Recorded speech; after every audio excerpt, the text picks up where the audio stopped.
Okay, ons kuier hier so saam met die Berg, Boetie en Sissie by KAKNK 2012. Julle sing vanaand saam by die Treffer na Treffer show en is 'n liedjie wat julle self geskryf het. Vertel ons 'n bietjie meer daarvan.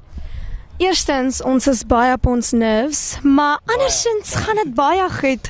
Nee, hier is actually 'n song wat uitgaan aan al die boeties en sissies en omdat ons tweeling is, het ons kind of like that special connection. Julle is 'n tweeling? Ja, ons is 'n tweeling by the way en ons het net voor die klavier gaan sit, hy is die klavierspelertjie en ons het maar net saam begin skryf en it happened. Die song se naam gaan wees Pad na vorentoe.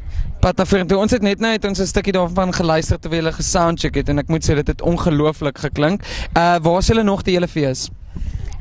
Ek is hier en daar. Hy kom nou eers vir moral support, maar volgende keer hopelik sien ons hom dan op al die verhoë. Maar ek is by hele paar tente en dan ook of course by Huisgenoot Musiekplaas. En môre aand se skouspel Onder die Sterre. Woohoo! So kyk uit vir die Berg, Boetie en Sissie. Ja, ons gaan hulle sien. So, ek wil graag bietjie vir meneer Willem Botha, ook een van die awesomeste manstemme in ons land, vra wat maak jy als deesdae? My lippas is dieselfde kleur as my broek. Glad nie awkward. He's a trendsetter, people.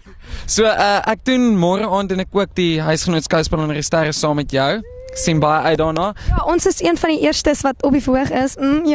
Marianne, Romeo. Ja. Sien baie uit daarna. Dan doen ek ook 3 shows saam met Steve Hofmeyer, wat ek en Steve saam show. Yes, waarna ek baie uitsien. En dan by Huisgenoot. Ek is eksklusief by Huisgenoot. So, is die beste plek om te wees. Ons verstaan, Huisgenoot. Ja.